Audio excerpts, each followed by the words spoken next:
Bonjour. Le diagnostic du premier cas de la maladie dite du Covid-19 intervenu le 2 mars dernier et son rythme de progression avait conduit M. le Président de la République à prendre des mesures ci-après. La proclamation de l'état d'urgence, c'était le 23 mars 2020. La déclaration de couvre-feu sur l'étendue du territoire national. En ma qualité de ministre de l'Intérieur, chargé de l'application des décisions présidentielles en ces matières, j'avais pris des actes subséquents afin de prévenir le rythme de progression de la maladie. Ainsi, la circulation interurbaine des personnes et des biens en toute heure et dans les circonscriptions de 20h à 6h avait été interdite. Il en est de même des manifestations ou rassemblements sur la voie publique, dans les débits de boissons de toute nature, dans les marchés, les terrains de sport, les lieux de culte, etc. L'obligation de port de masque a également complété ces dispositifs de prévention.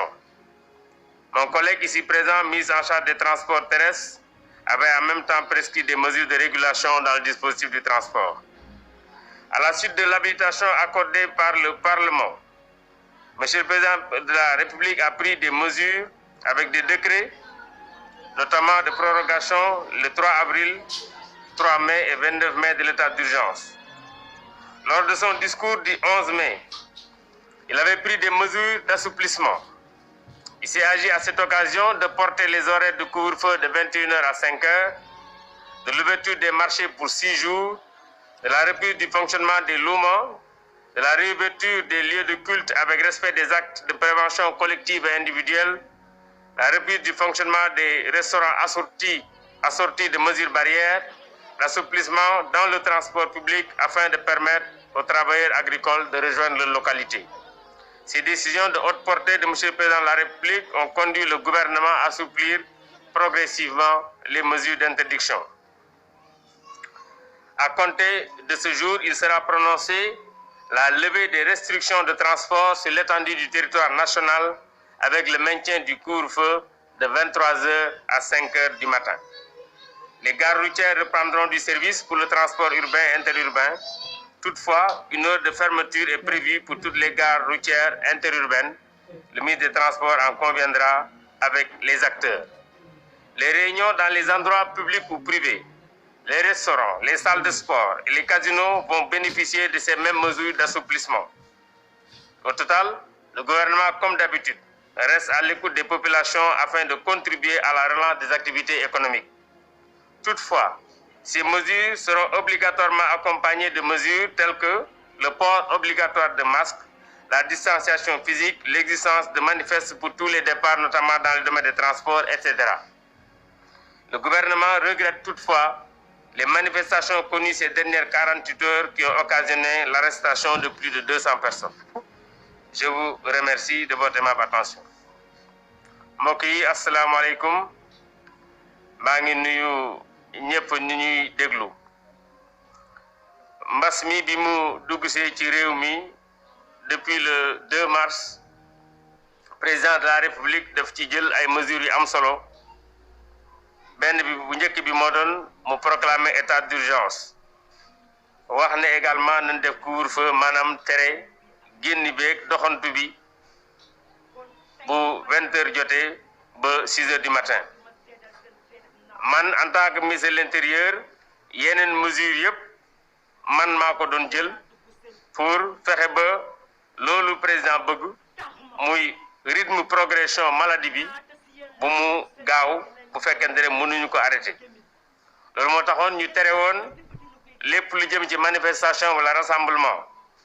tere woon également ñuy jaay ci débit de boisson yi ci marché yi ci terrain de sport yi ci lieu de culte yi maanaam fépp fi nga xam ne fii nit ñi dañ fa daan nekk di dajale di jaamu yàlla obligation également di takk masque bokkoon aussi ci mesure yu ñu jëloon suma collègue ministre des transports jëloon également ay mesures yu jëm ci transport bi nga xamee ni bii assemblée nationale jox na président benn loi d'habilitation maanaam mu jox ko possibilité mu jël ay ordonnance président defoon na prorogation état d'urgence bi le 3 avril le 3 mai ak le 29 mai mooy bi ci mujj bi nga xamee ni bii président wax na ak askan wi le 11 mai mu jëloon ay mesures pour ñu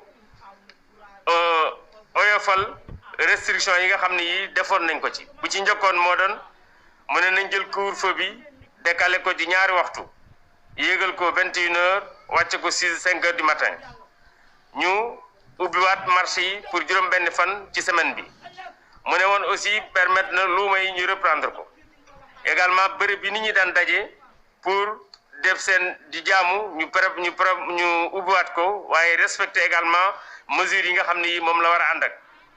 fonctionnement restaurant yi également mu ne woon nañ ci commencé déjà réfléchir bay ñu respecter mesures barrières yi transport bi nga xam ne bii également mooy dem bi ak dikk bi ñu xalaat ci déjà pour travailleurs yi nga xam ne dañuy dem ci àll bi pour préparer nawet bi décision yooyu nag président jëloon am na solo lool boobu ba léegi nag ñu ngi ciy xalaat di ci waxtaan ak acteurs yi moo tax bés ni ki tey danañ jël décision pour yombalal dem bi ak dikk bi maanaam tere biñ ci daan def ci réew mi yëpp danañ ko bàyyi nit ñi danañ mën a dem danañ mën a dikk waaye danañ yëkkati aussi couvre-feu bi léegi au lieu muy tàmbali 21h 23h maanaam 11h ci guddi lay tàmbali ba 5h du matin gare routière yi danañ reprendre pour transport urbain ak transport interurbain waaye gannaaw couvre-feu bi am na ba léegi am na waxtu boo xam ne bii ministre des transports dana ci waxtaan ak gare routière yi pour que surtout interurbain yi pour que ñu mën a tëj gare routière yi réunion yi nga xam ne aussi tere woon nañ ko ci endroit public yi ak privé danañ ko reprendre restaurant yi également danañ reprendre salle de sport yi aussi danañ permettre ci salle de sport yi nit ñi di def seen activité ci casino yi ñoom aussi danañ am mesure d'assouplissement yi waaye danañ respecter également distanciation yi ak mesure d'hygiène yi gouvernement bi comme ni mu ko dalee def boobu ba léegi ni mi ngi continuer di déglu population yi pour fexe ba relance économique bi nga xam ne président wax na ko ñu dund ak virus bi te jël suñu matuwaay ñu continuer waaye nag loolu lépp dafa li muy ànd mooy port de masque bi nga xam ne bii moom ala kulli haal mënut a ñàkk ci bërëb yi nga xam ne nit ñi dañu fay daje ci transport yi distanciation bi nga xam ne bii également maanaam s'orienter bi ñuy digal nit ñi loolu aussi ba léegi mi ngi fi te it dañ ci yokk lenn bëgg nañ transport yi nga xam ne danañ koy reprendre rawatina transport interurbain bi oto bu ciy dugg bu ne ñu booy départ ci gare routière def li ñuy wax manifeste mooy këyit bi wane ñi dugg ci oto bi seeni contact ak fan la ñu dem loolu dana mën a permettre ba liggéey bu fekkente ne dara xew na ñu mën a topp ñi nga xam ne ñooñu àndoon ci voyage boobule. gouvernement bi nag mi ngi regretter li nga xam ne lii xew na ci ñaari fan yu mujj yi muy manifestation yi nga xam ne ay ndaw ñu ngi koy manifester pour ñu lever couvre-feu bi loolu nag malheureusement tax na ñu jàpp ci ñu xaw a lim bu xaw a takku ci biir Sénégal donc loolu vraiment loo xam ne naqar nañ ko parce que askan war nañu xam ne lépp li nga xam ne li jël nañ ko ci mesure pour seen kaaraange dong la maa ngi leen di sant maa ngi leen di gërëm jërë ngeen jëf.